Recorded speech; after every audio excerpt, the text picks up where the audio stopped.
Hello everybody, welcome to the Road to Cheltenham Roadshow. We are coming to you live from Leopardstown Racecourse after a fabulous first day of the Dublin Racing Festival. We're going to be reflecting on everything that's happened here, the top action around in Britain as well, what's happened in the past 7 days, and be looking ahead as well tomorrow to day 2 of the Dublin Racing Festival.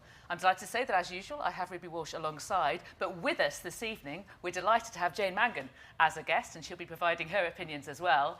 And we've got a live studio audience. Yay! Amazing to have a live crowd. And welcome to you as well who are watching on Extra and also on our YouTube channel and also via Facebook. If you have any questions, we'll be taking them online from you and also live from you in the audience. So we look forward to what you've got to say to contribute to the show. There's loads to get through, so we're going to kick on with it. And we're going to start, Ruby, I think, with today's Irish Gold Cup. And I think we'll start with the start, because when we usually do this show, you definitely record the intro 3, maybe 4 times, and you've just nailed it live. I know, it's funny, isn't it? Just when the pressure's on, you just perform, don't you? Yeah, you know, you can learn from this. I'm always learning. Irish Gold Cup, what did you make of Conflated? Oh, I thought Conflated was very, very good. Going forward, the horse to take out of it was definitely Manila Indo. I thought it was a huge step forward for him, but Conflated, look, he could be the surprise package. I mean, he's won a handicap on his last start, he's improving. I thought it was an aggressive ride from David Russell. I did have doubts rising away from the second last. Davy, have you just gone about it too soon? But he said it himself in the post-race interview. He rolled the dice. I'd either gone too soon or they weren't going to catch me, and he called it absolutely spot on. Should we, Jane, be considering Conflated a genuine potential Boodle's Cheltenham Gold Cup horse? That's a fair question. I think he's put in an impressive performance today, but I still don't see it. Now, I didn't see today happening, and I certainly didn't see it at 18-1. And when he crossed the line, I thought he was going to be much bigger. Manila Indo is, as Ruby said, he's firmly put himself back after a really disappointing effort in the King George. I was disappointed with Kenboy today, and Frodon dropped away. But Davy rode this horse with belief that many punters didn't have. But he's going to have to step forward again. He won a handicap, he's now won the Irish Gold Cup, but there was question marks about some of the other performances, and I'm just not going to get carried away. Did it look like a crawl early on, do you think, the two? They went steady, yeah. I thought they did. But that can happen. Water, ground, St. Sam had made a run in the Arkle, didn't get home. It just puts doubts in your minds. Jockeys watch every race on every track. I hope they do. They do. Well, some do. And that adds to the tactics that people... It was a little bit conservative, I thought, maybe from Bryony and Paul, because we were aware coming into the race, they might take each other on, which they didn't. They were well spread out in the track. Frodon was even looking at the inside wing at a few fences. He was so idle. The horse that maybe coming into the race went nearly off favourite, Asterion Forlange, like he was the talking horse after the King George, even though I thought personally he didn't stay, regardless of how he ended up on the ground. He made a mistake at the second last, but was beaten at that stage anyway. Funnily for him, he actually jumped straight today. He did. He did. But beforehand, Willie Mullins was saying to Nick Luck on Racing TV that Asterion Forlange doesn't like the wind around. He genuinely Asterion Forlange doesn't like a lot of things. Again, Willie said that too. We'll come back to Asterion Forlange later on in the show. He might well come up when we're talking about the Stayers Hurdle. Manila Indo. Sorry, Willie though. He doesn't get home. Like I rode him in both divisions. If you don't stay in the King George, which is why Jane thought he fell, and I would agree. Like a staying hurdle is more stamina sapping. There's less to jump, more galloping. He looks a doubtful stayer. So before you even get to there, is he really going to come into that conversation? So are you talking about Rhino if he's going to Cheltenham at all? It would look, to me, trip looks an issue for him. And it won't be my call, but to me, you have to stay every yard of 3 miles and a bit further to win a stayer's hurdle, and he doesn't look like a stayer to me. I think other things are the primary issue with Asterion Forlange. That steady early pace, which I think was kind of self-defeating for Frodon and Kenboy in many ways, it wouldn't have suited Manila Indo. Do you think he ended up having a hard race? Either of you? Not particularly. I thought Robbie was always in a simple position. You know, pre-race they asked about tactics. He said, I'm just going to ride my horse. And he's sitting in the middle of them. Horse is completely relaxed. Got into a lovely rhythm. I thought Conflated kind of stole a few lengths on him off the home bend, a couple of few lengths that Manila Indo could never really get back. But I think everybody is of the consensus that we're going to see a better horse next month. There's no reason to suggest Conflated won't be better next month, but it was definitely a step in the right direction for a horse that we know is probably a stone better at Cheltenham. I think by their intentions, connections of Manila Indo, their intentions were set out as what they wanted to do with a rider. They wanted somebody today and into Cheltenham, and I think by accident they've made the right call. I didn't think they had made the right call prior, but now they have. You couldn't, and they couldn't foresee Conflated going and winning. Davy Russell can't ride Conflated and Galvin. Yeah. So Jack could be required to ride the other, and they've got themselves a rider. Now, I can understand what they were, sort of understand what they were doing. I didn't see the logic in it, and I think by accident they've landed on a result. I was going to mention to you, surely that we can try this as a positive for Galvin, who, you know, just stayed at home and watched on while this was all going on. And at Plutar, but then take And a line Al through Buffalo. Kenboy. Kenboy's right beside them in the Savills chase. So yeah, I don't know if today's Irish Gold Cup is a vintage race. Yeah, okay. Minella Indo has been trimmed, but we're going to be using Paddy Power prices all evening into 7-2 for the Gold Cup. Now, I think we have a question in the audience, don't we? If I'm told rightly. From Paddy Redmond from Paddy Power, is that right? Paddy Desmond. Desmond, sorry, apologies. Paddy Desmond from Paddy Power. Yeah, Paddy, if you'd like to give your question. No, Paddy's going to talk about the Irish Gold Cup better. Oh, right, I'm so sorry. you know more than me. Go ahead. So Conflated was obviously the biggest mover, 8-1 from 66s. Manila Indo also changed 7-2 from 5-1, and you have to imagine like that was a brilliant prep for the Cheltenham Gold Cup, having been so disappointing in the King George. But they're the two biggest movers. We pushed Absolute Hard ever so slightly out to 10-3. The Gold Cup looks a bit stronger maybe than it did earlier today. But yeah, Conflated the main mover, and we've the 150 grand bonus, which could go to him if he goes and wins in Cheltenham. Absolutely. Okay, thank you very much for that update. Last question on this section is about the Cotswold Chase. Does it have any relevance whatsoever to the Gold Cup at all? No, it wouldn't have relevance if it was the Hunter's Chase. Personally. Ooh, ouch, that hurts. Sorry, it is the Hunter's Chase now. Yeah. Sorry. I don't know. I'm not going to put a nail in Chantry House's coffin just yet. Why? I think Nico has that way of riding. To me, his rear end went into the saddle very rarely. He rides with his hands, and he was gathering the horse without ever really asking him. Now, maybe he could have pulled away, but when you traditionally look at Nicky Henderson, the Cotswold Chase Nicky used as a trial. I don't think the Paddy Power Irish Gold Cup was a trial. It was a race in itself. Yes. And I think you'll see a much different Chantry House going forward. I would be at times quick enough to slam horses, but I'll just be cautious with him. It was the post race after crossed the line, neighed, switched the tail. Nico had to get off. You know that he had a race. He had a really hard race. He came home really slowly as well. How about your favourite horse, Santini? I think Polly Gundry's done an incredible job with him. Still not fit, not quite fit. You know how stuffy he is. He's going to do better than that. I think. He can do, but what would impress me about Santini was the enthusiasm he showed, which I didn't see in Santini in a long time. Okay. All right, well, that is the Gold Cup and how we're thinking about the Buddha's Gold Cup at Cheltenham, the sort of staying chase division. Let's move on now to the Novice Chasers. We had a fabulous edition of the Irish Arkle here today. Jane, if you could kick it off. This was the race of the day for me. What did you make of it? It was. Look, St. Sam, he was immaculate and he's jumping in front. He was quick, and when he needed to get in tight, you know, Rachel had a really willing partner. Autumn Calora, unfortunately, didn't last long in it. But the mare had her experience, and to be fair to Blue Lord, he put her to the pin of her collar. I thought she was probably... I still thought she might have won. There was a little bit of interference. It was minimal. Stewards had a look at it. They didn't turn it around. Would you have done?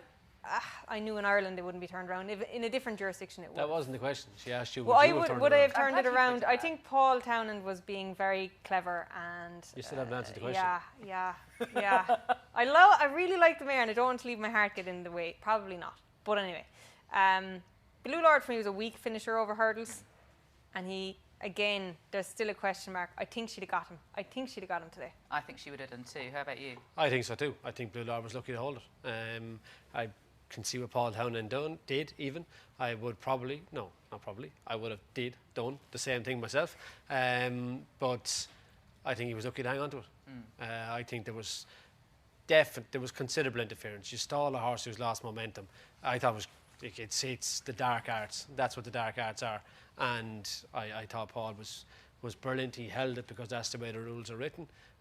But it easily could have been turned around. And I think Riviera de Tel was slightly unlucky. I would look at it slightly different though. For the Gold Cup, you would need a strong finisher here over 3 miles, but for the Arkle, a weak finisher wouldn't bother me. It's if you know what I mean. I think the strong finishers like St. Sam, who missed the second last and was plugging on again, to me he wants to go up and trip, whereas Blue Lord, who was fading here, would be absolutely fine in the Arkle at Cheltenham. This is 2 miles and 1, it's really stiff. 1 mile and 7.5 in the Arkle, that'll be fine. Riviere de Tel will be £2 worse off, won't she, with Blue Lord when it comes to the Arkle, because they have to wait off. Yeah, she was getting 9 today instead of the 7 from the rest. And you could argue that he'll improve a little bit more given her experience. But she surprised me a lot. She won the Clarendon Davis, she won the Craddockstown. She's now more versatile in how she's been ridden. I was asked before what would I do, put the kettle on, and I said, oh, mares. And they went the Arkle and they won. And then they went to the Champion Chase and said, mares. And she won the Champion Chase. So don't underestimate I'm with you, Jane. I'm with you. Don't worry. I personally don't think this year's Arkle is a terribly strong division. Now with the defector of Fernie Hollow. Yeah. So that's just my opinion. I'd definitely go to the Arkle with her, but Gordon Elliott was talking about using this to decide whether he took on the geldings or took on the mares. She stays well enough to go further. No doubt about that. And actually, either way, regardless of the interference, the jump of the last was the difference between winning and losing anyway. Yeah. She's only 5. Go mares next year. Be brave. She jumps right, but she jumped a bit straighter in the Fred Winter when she ran in that, the Beadles Fred Winter.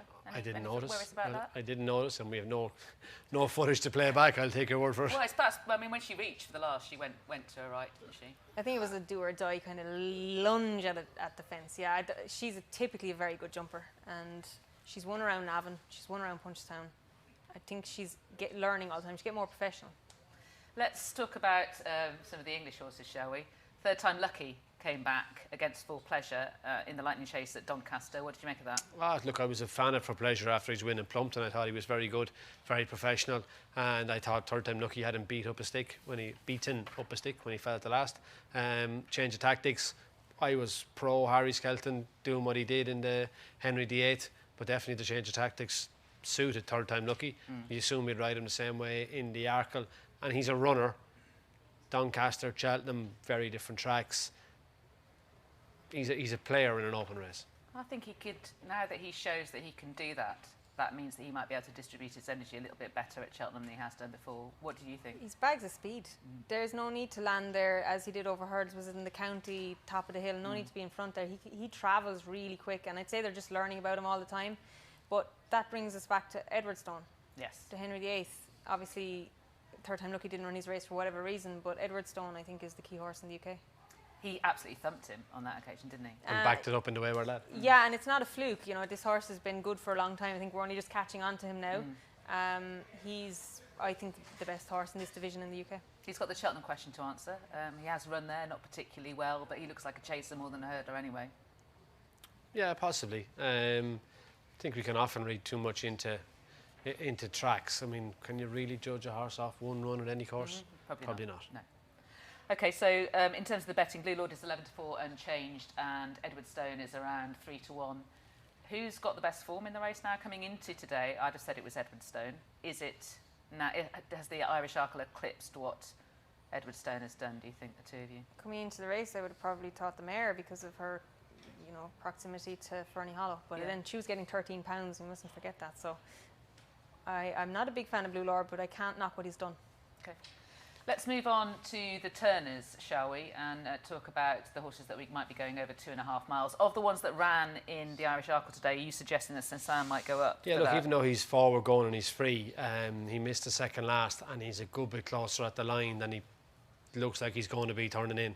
He looked like he was going to be completely run out of the race, but he's kept going well to be a closing third, actually. So, yeah, he's potentially a horse that could go up and trip out of the Arkle. We don't know about Hawthorne Colour. We've got a British horse in this division that could actually be a player, L'Empresse, who ran and won the Scilly Isles today. Pretty impressively did, I suppose, what he was expected to do. Yeah, Paul Nichols was a little bit bullish about Pictori. He came into the race the highest rated.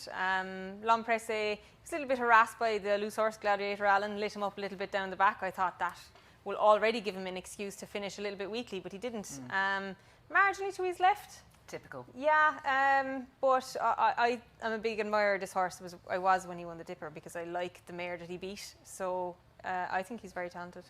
How about you? Oh, same. But Ascot did it for me, and it's not the horse that was second or third out, so it's 4th, 5th, and 6th at Ascot. It was a graduation chase. People go on about Brave Man's Game. Lompress has done the very same thing. So he's improving the whole time, and Venetia Williams and Charlie Deutsch are having an incredible season. They really are. First Grade 1 win for Charlie Deutsch with that City Isle success earlier on today. And Lompresse is 11-2 from 8-1 with Paddy Power for the Turner's Chase. Right, tomorrow's Ladbrokes Novice Chase. What are we expecting? I'll go to you, Jane, first. What are you expecting here in Leopardstown? Probably the race of the day tomorrow, because of course the champion isn't typically that competitive. Galopin Deschamps was sublime in his beginner's chase. Everybody was waxing lyrical. I just need to see him back it up now. Fury Road is a legitimate, very, very good horse. Probably deserves to be top of the market for what he's achieved, beating a 158 horse here comprehensively in Run Wild Fred. Throw in Master McShee from Limerick. Capodanno.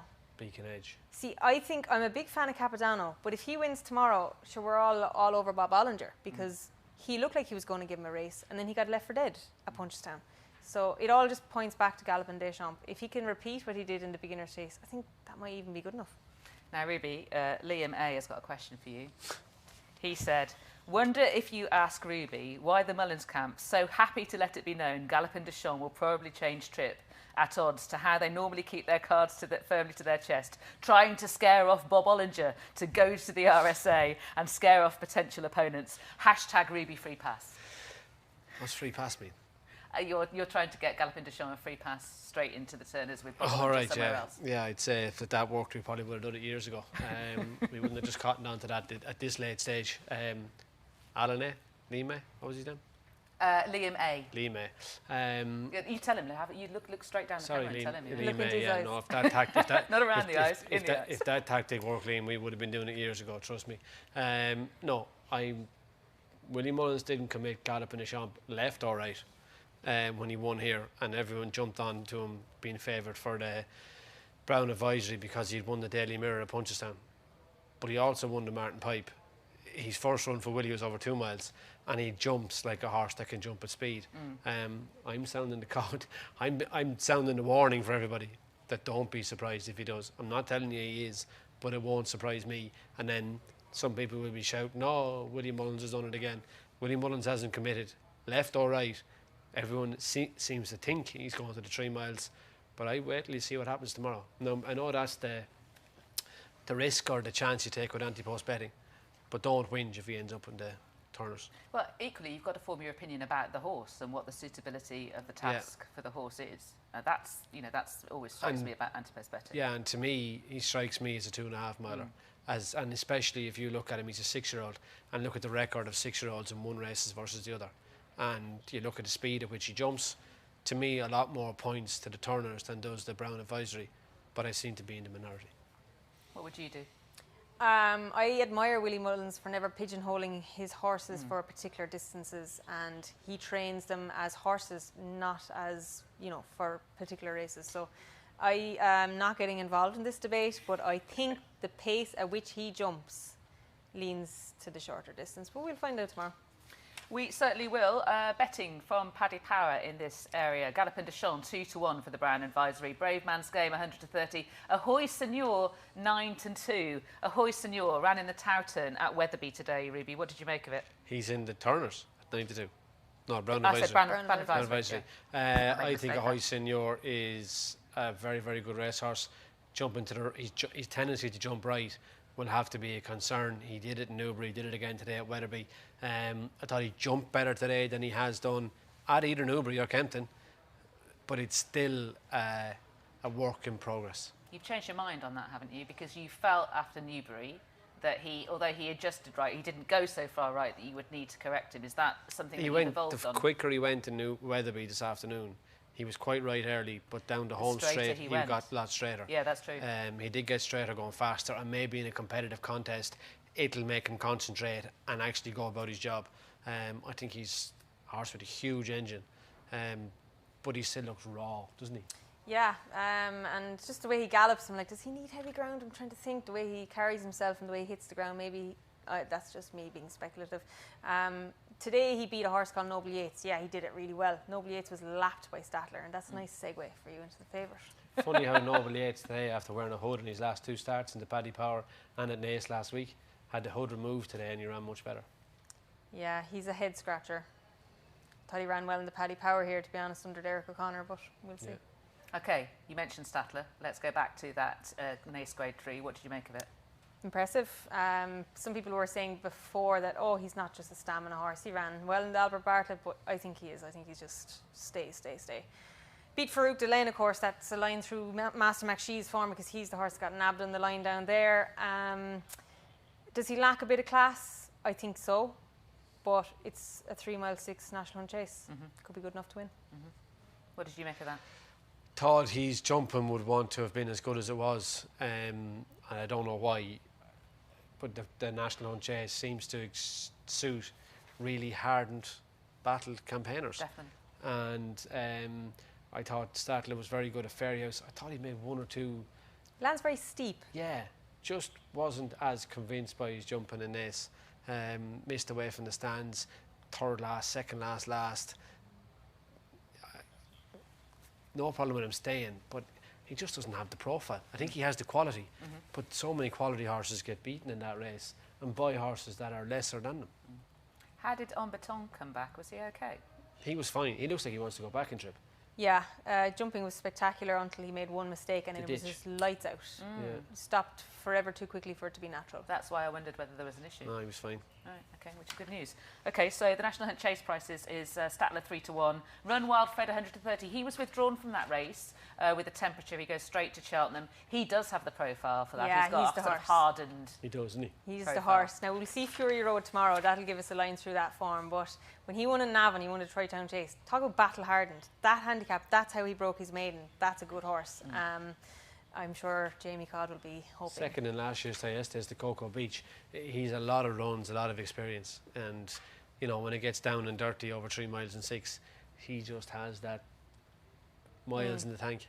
There were a couple of novices in the Thyestes this season. Dial Kerr did best of them, but On the Ropes was in there as well. Again, he couldn't get into the meat of the race at any stage. Has he got a hope in the National Hunt Chase? I think it'll suit him better, 3 miles and 6.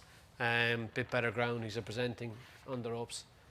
Yeah, does he lack tactical pace? I think so. Good God, yes. One in Limerick, bit drier ground. I was amazed he stayed on in the Ladbrokes Trophy how he did. Yeah, he missed the break that day.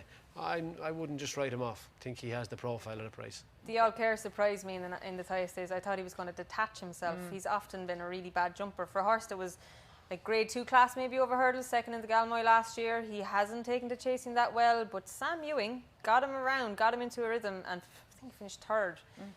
Don't think he jumps well enough. No, there was a mistake early which he did well to recover from, didn't he? But yeah, he's not a natural, and I was really impressed with the young guy to get him around because that wasn't a mean feat. okay, so those are the Novice Chasers. Next up is the Paddy Power Stayers Hurdle. Now, we've already had Esterian Falange dismissed for this race, so I'm not even going to bother bringing him up. But we are going to talk about the Galmoy first off. And this was the defeat of Classical Dream by Royal Kahala. Royal Kahala, running against Geldings for the first time, stepped up to 3 miles for the first time.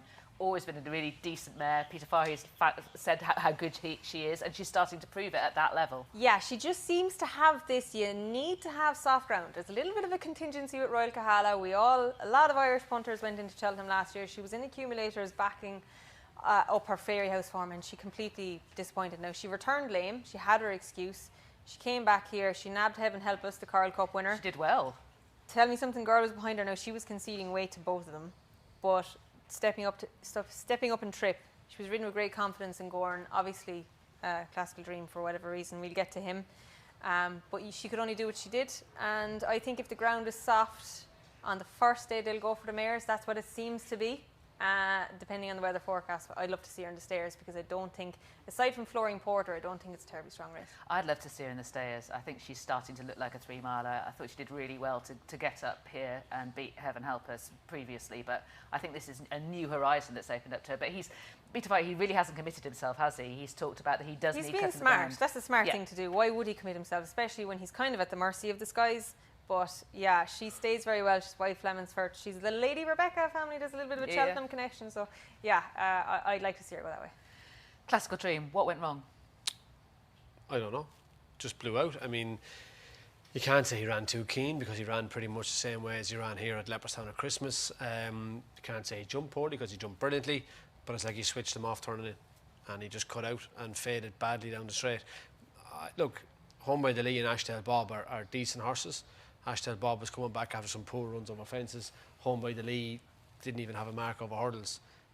I think the whole race is questionable. Wasn't it just steadily run and it was sort of a positional race? So shouldn't matter to a Supreme Winner if he turned up. He didn't turn up. Oh no, I'm not talking about Classical Dream. I'm talking about more the proximity of Home by the Lee and Ashdale Bob. Yeah, and perhaps. that they were always at the fore. In terms of Classical Dream, could he have recoiled? I mean, he went hard over Christmas, didn't he? When he went the Novices Hurdle. Of course he could, and he's a very lightly raced horse. That was what Classical Dream. His only run last season was at Punchestown. He could have recoiled. Of course he could. 2 runs over 3 miles.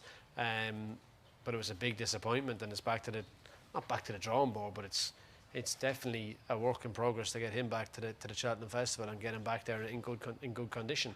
But I was more kind of questioning Royal Kahala. You're making a strong case for it, and it's a funny race, the Stayers Hurdle, but I'm not certain that particular form is good enough to win it. I prefer Classical Dream, I'll be perfectly honest. I'll come back as to why that is when we've sort of finished this section. But Paddy Desmond is going to give us an update on the prices for his sponsored race, Paddy Power's sponsored race at the Cheltenham Festival, the Paddy Power Stayers Hurdle. Over to you, Paddy. Yeah, so there hasn't been many updates, obviously, since both Champ and Classical Dream both disappointing the last day. We shortened up Florian Porter as a result, and yeah, it looks really wide open now at the moment, having both of those disappointed. It really does. So as a result of Classical Dream being beaten by Royal Kahala in the Galmoy, it meant that Champ was promoted to favourite, and he barely lasted 48 hours because he was beaten, Ruby, in the Cleve. Yeah, remarkable stuff. I mean, I said it in commentary. I thought Paisley Park, if I was Aidan Coleman, I'd have gone back into the parade ring and been thinking about the World Hurdle instead of trying to chase down a race that I didn't think he could possibly win. But what does the result ultimately do? It's an amazing performance from Paisley Park, and he had shown some progress from Newbury to Ascot with a change of tactics. Is it back to a peak performance from him? But how reliable is he? I think the whole race is a puzzle, and I think the one horse that strengthened his position for doing nothing is Florian Porter. What was your take on the Cleve? I was disappointed with the whole thing because I thought Champ was going to solidify his place in it, and I really, no disrespect to Paisley Park, he was used to be able to set your clock by him, but now we're going to be looking at the start of the Stayers Hurdle. We're going to be thinking, is Paisley Park going to whip around and is Classical Dream going to bolt? It's going to be there's going to be eyes everywhere at the start, and Danny Mullins is going to be on the sharp end, you can be sure. Look, Florian Porter was 6 last year when he did what he did. I think he showed he was a little bit more, not mentally mature because he's a little bit of a head case, but he was a little bit more versatile here when he got a lead. He jumped a little bit straighter. He's now 7. He should be better than last year. If he's better than last year, he wins. Paisley Park turned in last year, laid down his challenge, wasn't good enough, and I don't see him improving past Florian Porter at the age of 10. Yeah, so is Champ. So is Champ. And 10-year-olds have a shocking record, haven't they? Only Crimson Embers is old. No horse that has won the Stayers Hurdle in its entire history, apart from with double figure age, other than Crimson Embers. Yeah. She's an 11-year-old. That's why she's leading this show. That's some stuff. You've teased me about that one before. She's still wearing an earpiece. Don't spoil the magic of television. Terrible. Right, that's the Stayers Hurdle. Right. Next up is the social media poll. We asked you, And thank you very much for responding to this. Who is the shakiest Cheltenham favourite right now and why? I'm going to go around the room and ask what everybody thinks here. So before I tell you the answers. So the 4 choices that you've got are Constitution Hill, Sir Gerhard, Bob Ollinger or Florian Porter. Which of those, Ruby, is the shakiest favourite right now? Ooh, I don't think Florian Porter is. Bob Ollinger, I think that's a question about 24 hours too early for me. Answer the question. You made Jane answer the question. Shakiest Constitution Hill. Constitution Hill. Jane, what's your answer? I was going to say him as well because it's probably the most competitive race.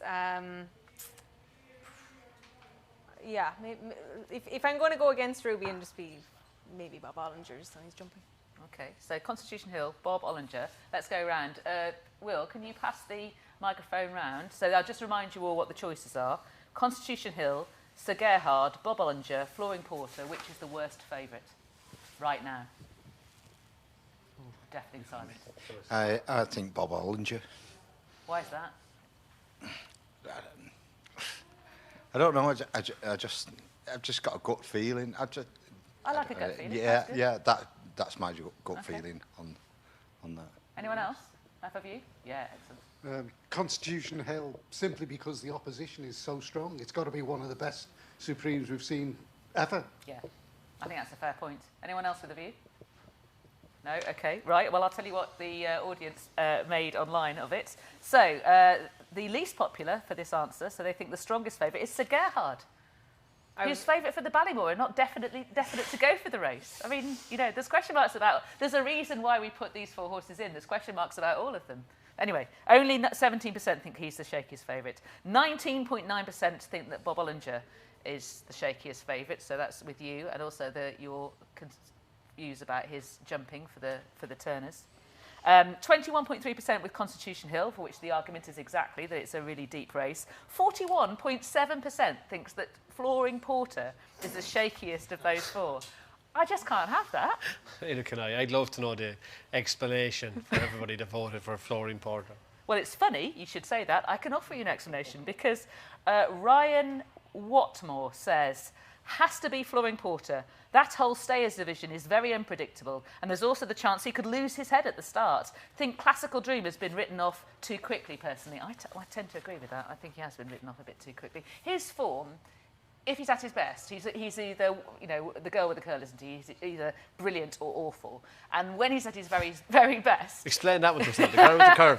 There once was a girl who had a little curl right in the middle of her forehead, and when she was good, she was very, very good, and when she was bad, she was horrid. There you are now. Do you know that one? Oh my God, I'm confused now. Like you've got your hard-earned money, and you're looking at a horse that literally stopped at the second lap without any pressure being applied. Well, I think the key is it's non-run and no bet. I am assuming that if he turns up he's 5-1 non-run and no bet, and if he turns up at Cheltenham, if he delivers the level of form that he's capable of, that form is the best in the race. He's 4th in with the best form in the race. True. That's how I'm looking at it. Fair enough. It's a nice riddle, isn't it? Thank you. Thank you for complimenting my riddle. Right, Chris McGuinness argues that Constitution Hill beat nothing, won at Sandown twice on soft ground, trained a poor record in the race, and has a serious field up against him. That I agree with, Chris McGuinness. How he's 2-1 is madness, blatantly overhyped based on what he's achieved so far. Harsh. That's what Chris thinks. Harsh, Chris, harsh. Okay, so that's the social poll. Thank you very much for voting. The man that trains him trained a few winners of that Supreme, didn't Has he? What's his name again? Henderson. That's the guy. That Altior thing, did he win one? I don't think so. He also has like more than one chance of winning this year's Supreme. I know. Right, we're going to talk about that in a few moments' time. Let's move on.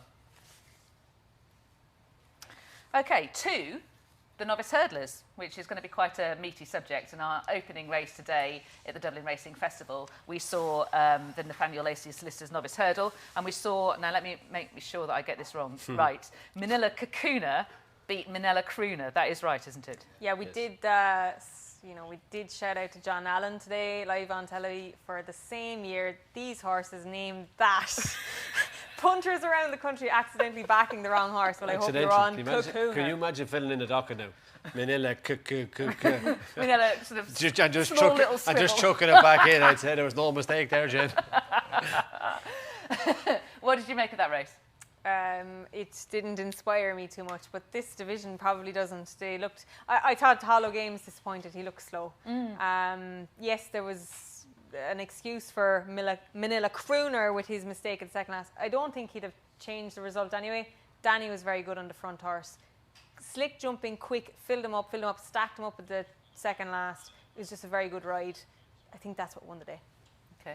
What was your take on that? I concur.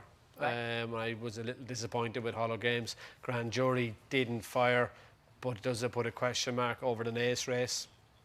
Maybe. Or maybe Ginto just bottomed the two behind him. And that's quite possible too. I was really disappointed with Hollow Games. I was quite taken with Manila Crooner. I thought he did something wrong. There's plenty to work on there. He made some fiddly mistakes early. Obviously, the critter was mistake at the second last. And I think he's this is the first time he's been put in at this level. I thought he was interesting. I wondered whether Willie might even go for the Ballymore with Manila Crooner because of how quick he was over his hurdles. He could. I know Willie thinks this race should be 2.5 miles at this meeting rather than 2 miles and 6. So he could. Let's go to Paddy Desmond next, who has an update for us again for the Albert Bartlett, and how this race today has impacted on that at the Cheltenham Festival. Paddy. So Manila Crooner is now 7-1 and Manila Cooner is 8-1, which is going to cause more confusion considering they're so close in price, unlike today.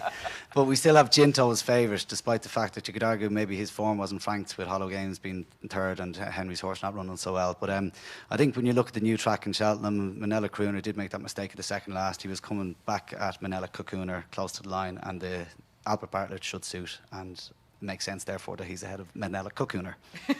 Crooners and Cocooners beautifully navigated there. I can only look on with great admiration. Let's talk about Bardenston Lad, shall we, who won for John McConnell at Musselburgh, a 3-horse race today. Jane, what did you make of him? I'll be honest, I didn't see it. Oh, God, sorry. Did you see it? You had 2 bits of homework to do and you couldn't do one of them. I did a Hoy Senor and I did the other one. This Long press, possibly because it was a 3-runner race that I didn't think would be that significant. Again, it was Have you done your homework? I watched the finish. The last furlong. Did he win by 30 lengths? He won by 11. Oh. Look, 3 runners, 2 of them were Irish. Look, you said last week in our Zoom call we were not rehearsing, but doing our You're homework. spoiling the magic of discussing how we make this happen. Yeah. This beautiful thing. You just wonder about the English Novices. I mean, there's a race. Gordon Elliott gave out about it in the paper this morning, and good race planning out of John McConnell, and he's picked up a good pot. Could I see it winning the Albert Bartlett? No. He's improving all the time, I think. He pulled right away. He's clearly got a lot of stamina. And again, he's got the right, and I know you were disagreeing with me the other day, but he's got the right kind of profile for the race. He's got, 8 previous races. It's still a fact that only the 2 future Gold Cup winners have managed to win an Albert Bartlett with less than 6 previous career starts. One being Minilindo. And the other one being Bobsworth. And the other one being Monkfish. No, he'd had 6. Had he? Bumpers included. Right. We're talking about the Albert Bartlett this year as it's just not inspiring me, and you named off like those horses. Even take Monkfish's race with Latest Exhibition, Fury Road and Thyme Hill. They're good races. I don't think there's a Monkfish out there at the moment. Yeah, I think that's fair. I'm sure there's many Monkfishes out there. We just haven't seen them yet. Don't know. Right, let's have a look at the Ballymore, shall we? Dysart Dynamo is the favourite at 4-1 with Paddy Power. So Gerhard is 9-2. Journey with Me 11-2. Journey with Me, what is he doing? Because he was entered at the meeting. Goes to Nace, as far as I know. Goes to Nace for an auction race. Novice Hurdle that Martin Brazel's horse won. City Island. City Island won en route to Ballymore. It's a race restricted to horses that were sold at a sale for X amount of money, that were designed not really for horses like Journey with Me, but they do slip through the net. Occasionally, yeah. Yeah, well, that maiden hurdle's working out okay, isn't it? So, just worry about match practice for him. He's got this massive reputation, as he did from bumpers. I think Patrick won a bumper on him in Gorn, and he was very complimentary of him afterwards. But just experience going to the Albert Bartlett, as you've already mentioned, the Ballymore. He's got a nice profile. Don't know if he's a Bob Ollinger. Yeah, I'm worried a bit about his experience as well. Let's talk about the classic Novices Hurdle, which happened at Cheltenham on Saturday. Turned into a bit of a farce, Ruby, because unfortunately Hillcrest was taken out by a faller, Richard Patrick unseated, and we were just left with... Oh, there were some hurdles missing as well. Yeah, I think the hurdle missing, maybe you could call it a farce. I don't think one horse falling and bringing down the other, that just happens. You can't quite call that farcical. Combined with the hurdles missing. Combined with the hurdle missing. I thought the winner, that's Adrian Heskin Road, North Lodge, stayed really well. Outstayed Balco Coastal.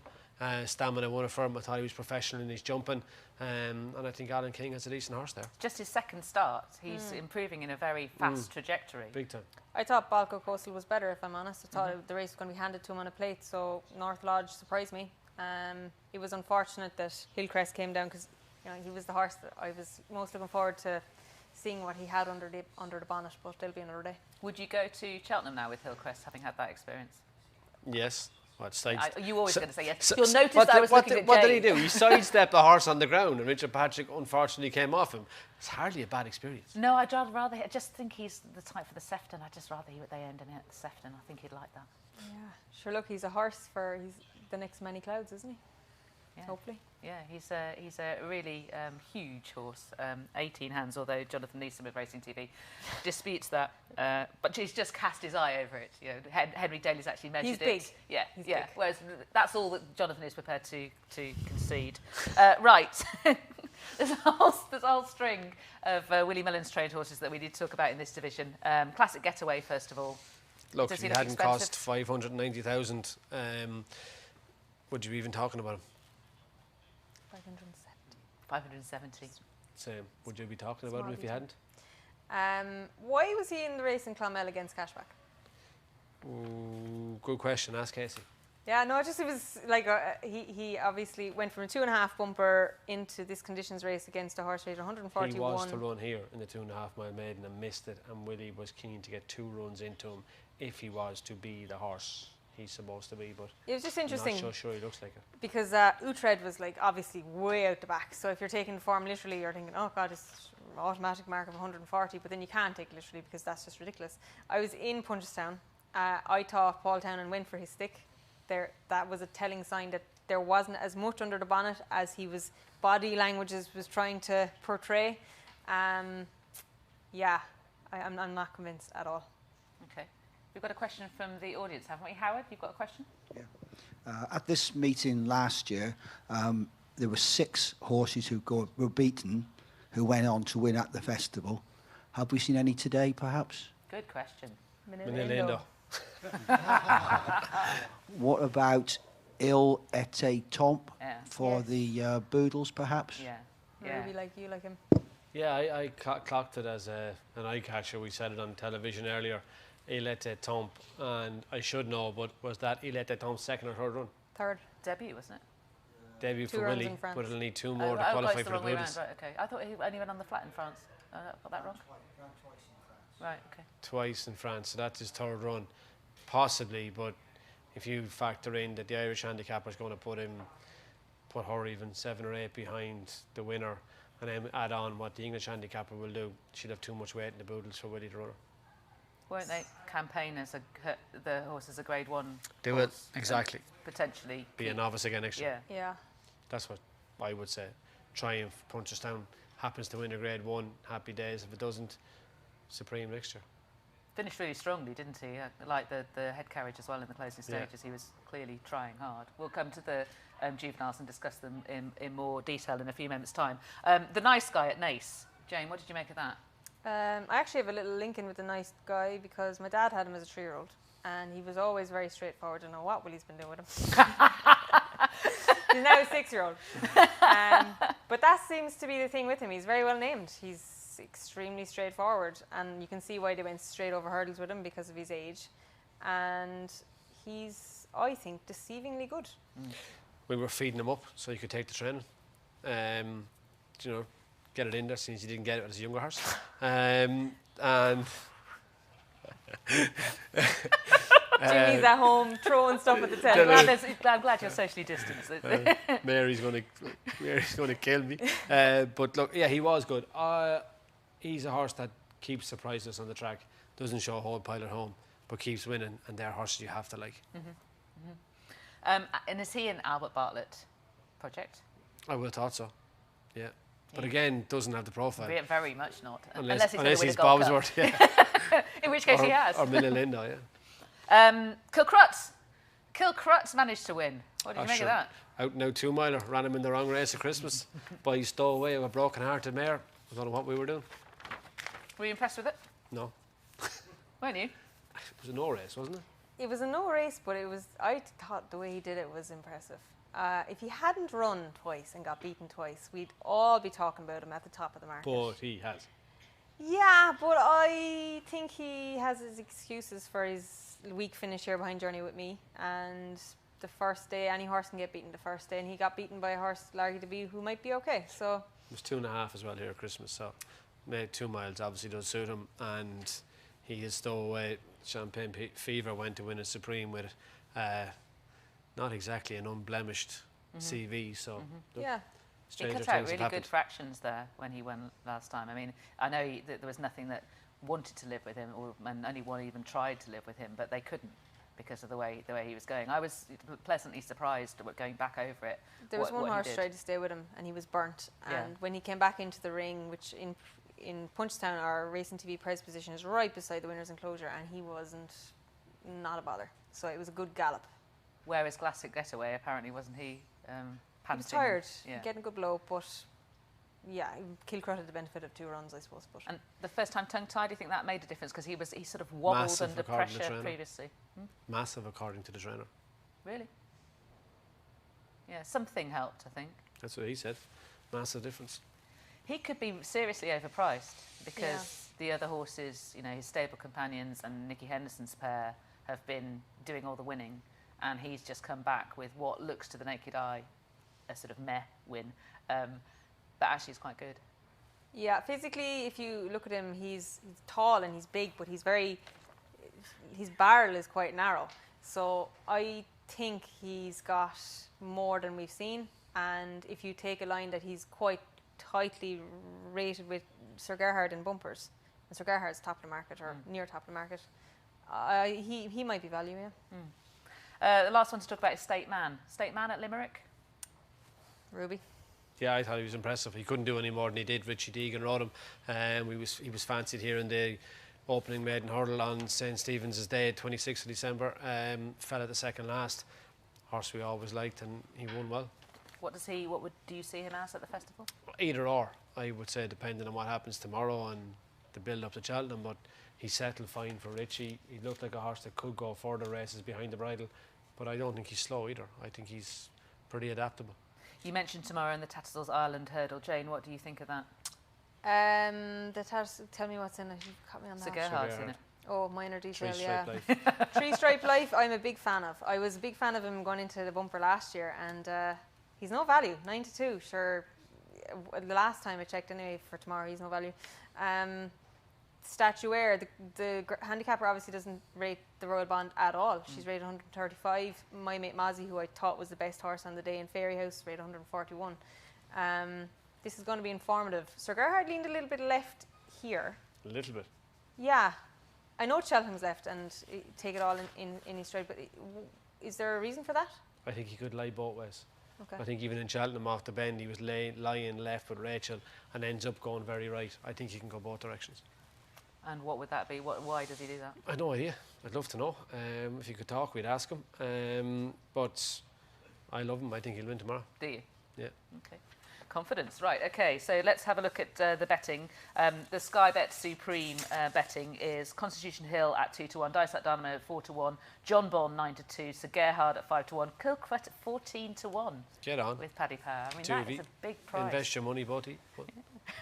Which of those do you think is actually going to end up there? I mean, tomorrow is going to decide the big time. destination of Dysart Dynamo and Sir Gerhard, isn't it? Well, Kilcrut definitely won't go up in trip, so we No, can he's definitely definitely Well, running that's another there, yeah. reason why concrete for 14 to 1. 2-miler, yeah. The stowaway out of a broken-hearted mare, I'm telling you, he's running in the Supreme. But Dysart Dynamo won't go up in trip either. He's been class at 2 miles. He has been class at 2 miles, and tomorrow maybe Sir Gerhard will be 2, and we'll have 3 plus Statement 4. Okay. Get one on the board early. Yeah, Talking of races that Willie Mullins is long suited in, the Dawn Run Novices Hurdle, Allegory de Vassy is 7-2, Brandy Love 9-2, Dino Blue is 13-2. Allegory de Vassy ran in the Sol Arena, beat Brandy Love with Grangie falling. What did you make of that form? Sure, Brandy Love came out of it more credit, having acted like an absolute numpty. Keen, she's been keen in bumpers, jumped way erratic left. Haven't seen Paul struggle with a horse like that since York Hill and Aintree. It was very tough for him, and she still finished second. It was a huge compliment to her. Allegory de Vassy, in contrast, completely straightforward. Looks like a lovely filly. Obviously, a lot of talent. I personally thought Grangie was beaten when she fell, but Brandy Love came out with stars to me. Allegory de Vassy, bit airy, isn't she, with her? Looks like a mare is crying out for a fence, doesn't she?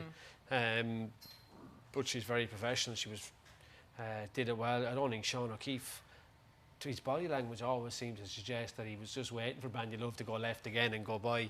He was quite confident that he was always going to beat her. And Brandy Love going left will suit her at Cheltenham, but can you go that left?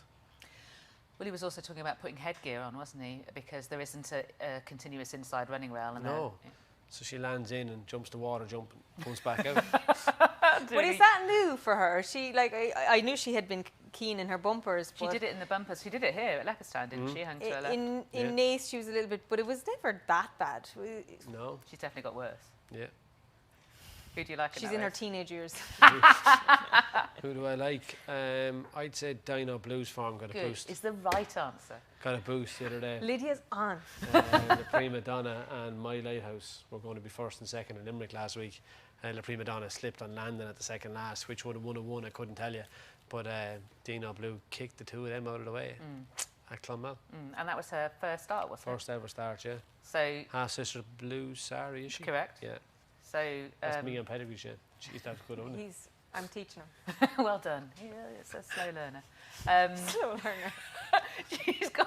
she's got a really good jumping style as well. I really do like Dino Blue. Right. Okay. So those were the novice hurdlers. Let's move on now to the juvenile hurdlers and talk about the Racing TV sponsored spring juvenile hurdle that we saw today, in which Verban won. He got that form with Pied Piper. The wise guys were backing him after Pied Piper dotted up in the finesse, but he's proved them right. Yeah, pace, speed. I was a big Fieldor fan. I still am, but he didn't have this pace. Fieldor and Icarellin, they're both pure national hunt stout bred. This guy's Galloway out, I think, Mass Marvel, Volguy's family. He's got pace. He did a lot wrong today. Didn't think he would do lean right.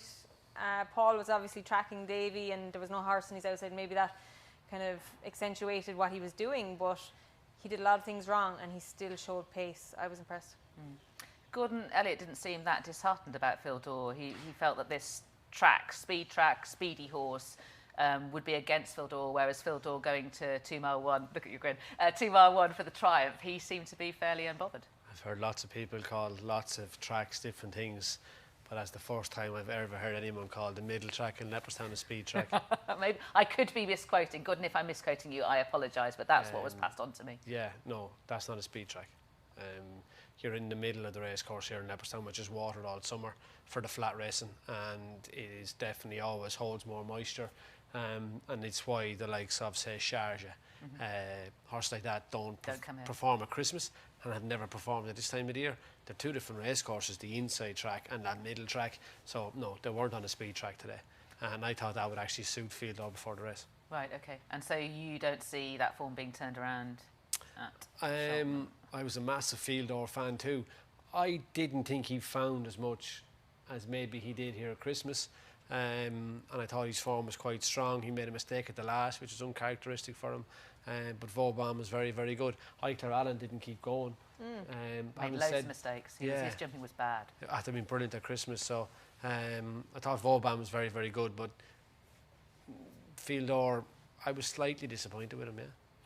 As a result of Vauban beating Fieldor and Pied Piper dotting up in the finesse and absolutely humiliating the horses that we thought might be able to go a bit in Britain, which they clearly can't. How do you think Gordon Elliott is going to deploy his horses at the festival? That's a great question. He's got a lot of juveniles. He's going to have plenty of them in the Fred Winter. Again, Fieldor, his new approach out of John Gosden's, Vauban, 1.5 listed winner in France. They're both speed. They're typical triumph horses. Fieldor is entitled to improve, but Davy was always in the right position today to press pace, to make sure that it didn't turn into a game of pace, and despite his best efforts, it still did. That maiden hurdle in Punchestown is probably going to be the triumph hurdle. What do you think? How do you think they'll deploy him? I don't know, but I think that all those fans of British racing will be very happy that the Fred Winter exists. I can't disagree with you, sadly. ICO, Interne de Civiler. I'd say you have a lot of Fred Winter horses in the UK. I hope that they're at least good enough for that. There was one horse today, your question, what horses got beaten. The Tide Turns, I think, emerged with a lot of credit. Yeah. And if he goes to the Fred Winter, I think he'll have a lot of fans. Yeah, I agree. I thought he ran really, really well in the spring. Right. So changes. We've got Vauban 11-4 from 6-1 for the JCB Triumph Hurdle, and I'm going to mention at this point the champion bumper because we saw Facile Vega win really well at the end at the last race here today. 11-10 from 4-1. We've also got a question from Leon Moss on Facebook. Does Facile Vega's impressive win mean Mercury would be saved for a 4-year-old bumper rather than go to Cheltenham? I think Willie said that at Limerick. Goran Park on the aftermath of the Mercury winning. Again, I don't mean to be giving out to you, but he doesn't say that much. When he does say, listen to him. Willie did say he wouldn't be keen to go to Cheltenham. Yeah, Okay. he's got other bullets to fire. That horse today was exceptionally good because there was a lot of dreams shattered by him today. Yeah, he was very impressive indeed. Just briefly coming back to the juveniles, Ruby has mentioned the Boodles Fred Winter. At the moment, Champion Green is the favourite for it, who won at Nace. Yeah, he's a divil. He's keen. He got his own way in Nace. We didn't learn a lot because he didn't beat a whole pile. Wouldn't be a fan. Okay. And I have to ask you, who the hell is Gaelic Warrior, Ruby? A horse of Willie Mullins's that features towards the top? He's dark. Dark Bay. Right. Not a dark horse, just Not a dark black bay. though. No, just Dark Bay, yeah. Okay. Big horse, galloper. That's about as much as I know about him. But Run he is three- Dark Bay. Run 3 times in France. Yeah. So could rock up first time out for Willie in the Like Boodles itself. Ciel de Neige did. Ciel de Neige was placed off 3 runs in France. First run for Willie was in the Boodles Fred Winter. He could well do that, yeah. Yeah, okay. Watson Couleur did that last year, didn't No, he ran the Triumph. he? Yeah, but he did first up for Willie. First yeah? run start, yeah. He only had 1 run and 1 win. This horse qualifies for a handicap mark that way. Ah, yes. Which is impossible for punters to try and get a handle on. And I And don't the know. handicapper. I was going to say the very same. How does he give him a mark? Yeah, yeah. Oh, he'll already have one sorted. Don't worry about that. That's all under control. Really? After what you gave away there anyway, his colour. Right then, so to wrap up the show, we're going to talk about tomorrow's racing, the second day of the Dublin Racing Festival. Obviously, we've touched on some of them when they've been relevant to the different divisions that we've been talking about, but we haven't talked about the Chanel Farmer Irish Champion Hurdle. And before we talk about Honeysuckle, let's talk about Appreciate It, who was not declared. What's the thinking about that? I would say Willie didn't think taking on a race fit Honeysuckle was a great place to start your season. I'd say it's as simple as that. And that's the respect and regard that Honeysuckle deserves to be held in. Seasonal debut in the Champion Hurdle for Appreciate It? Could be. He has the option of Red Mills, but whatever about with another 6 weeks training under your belt, taking her on and being disappointed at Cheltenham, taking her on here and being disappointed and trying to recover for Cheltenham, too big an ask. What might we learn from the Irish Champion Hurdle tomorrow? That she's alive. That's a great question. I think she's going to draw a crowd. She's special and she should be admired as such. I think Frankel maybe wasn't admired as he should have been until his 4-year-old year. Well, she's now 8 and possibly in her prime. I think maybe Echoes and Rain, we might learn whether she'll revert back to the mares or whatever division she'll go in. Heaven help us, might go to the mares as well. Sanois, if he settles, you know, he completely took the mick at Christmas. More but from Zana here, maybe? yeah, of course he's the improver, but it's so hard for a 5-year-old. I'm really appreciative that they pitched him in here. They could have stayed at home. But pace in the race, Rachel's just going to do what she wants, I'd say. The Dublin Chase, Ruby. Chacun Passoir is declared. That's his doubters, and I don't know, regardless of what he does tomorrow, if he's going to silence all those doubters or not. He's a great record at Leopardstown. He seems to be in pretty good form, so hopefully get himself back on a winning thread and put that Tingle Creek run behind him. But he has to, and there's no doubt about it. Like, 2 of his last 3 runs have been disappointing. You've got about 20 seconds to sum up the Dublin Chase from your perspective. He's a stone better than everything else at Leopardstown. Didn't even need the 20 seconds. That's Pro, class. pro, absolute pro. Absolutely. I'll put in the shade. Right, thank you, Jane. Thank you so much for your thoughts. Ruby, thanks for your thoughts. Thank you, everyone here, for sticking with us and asking some questions. I hope you've enjoyed it, the crowd. Yay. Good work, good work. Thank you very much. Thank you very much for watching on Extra and via our YouTube and our Facebook pages. We are back on Thursday, aren't we, for a traditional indeed, Road in to London. Cheltenham? Yeah, we'll be in the studio, so make sure you join us on Thursday at 9 o'clock. But this has been the Road to Cheltenham Roadshow. I hope you've enjoyed it. Bye now. We'll see you soon.